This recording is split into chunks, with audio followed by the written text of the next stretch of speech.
and planting maybe one tomato seed or one carrot seed or something like that. They're watching that grow, and then that becomes, at the end of the day, some food that they can eat. A very small step indeed.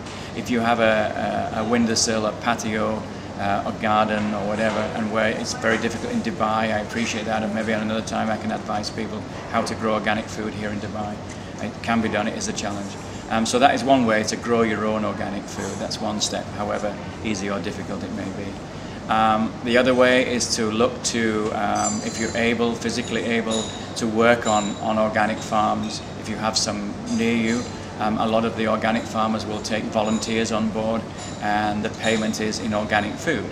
So then you're working amongst it, there's no chemicals, and you end up eating health-friendly organic food, so that's another way. Occasionally in supermarkets, if that's where you do your supermarket shopping, the supermarkets will have specials, organic food will be discounted, and sometimes as cheap or even cheaper than conventional food. So there's a number of ways of doing it, but yes, until there is a change in legislation, a change in how we do grow food in the world, and people in power and position and money realise that we should be growing it more health-friendly, e.g. organically, then unfortunately it will be more expensive, and that will restrict a lot of people buying it. So, do I think it's difficult to grow food organically in Dubai? And the answer is yes, I do think it's difficult. Do I think it's doable and possible and manageable?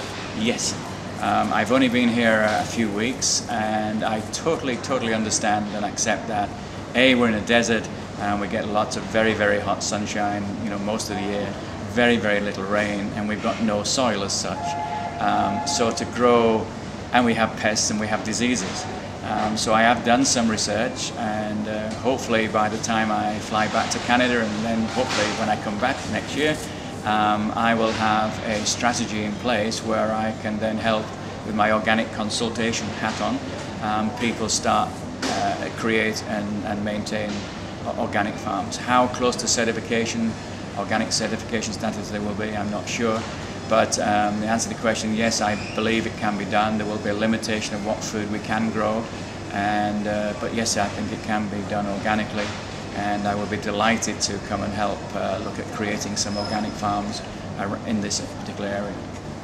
And whoever sees this, people will understand that I'm quite passionate about organic food, fairly knowledgeable about it, a past certified commercial grower. And here we are in Dubai, all the things I've said about Dubai in terms of location and the difficulty of growing food.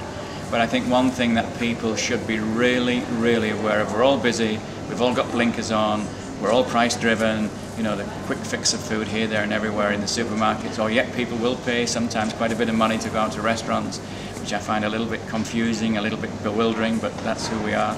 And I do the same. I do spend money in restaurants, predominantly organic food related restaurants. But I think people should realize that by living here, 1.6 million, it's exploding all the time, it's increasing all the time. Just realize where that food is coming from, that you're eating, where it's grown, how it's grown, etc. The 4,000 miles it gets to come here, it takes to come here, and all the chemicals it's used. So therefore, just aware that there is an alternative to that. And even organic food, just by the way, I just need to clarify, the organic food that is available in Dubai, because it is a desert and there's very little grown here, has travelled a lot of miles as well. So I'm not saying the organic food doesn't travel those miles. It has to, because we where I live. So I just want to make people aware of that particular scenario. And I'll just leave you with this scenario, that if there was a breakdown in transportation, the transportation system, bringing our food to Dubai, organic or otherwise, but predominantly conventional food, 98% of the food is conventional, that is consumed here. How many days, weeks, months or years supply do we have on our supermarket shelves of food? So if there's a breakdown in transportation bringing all our food, for whatever reason that breakdown, it was total, what's the length of time we've got left for our food on our supermarket shelves before it runs out? And you can email me at dave@organicfoods.com with the answer. Thank you.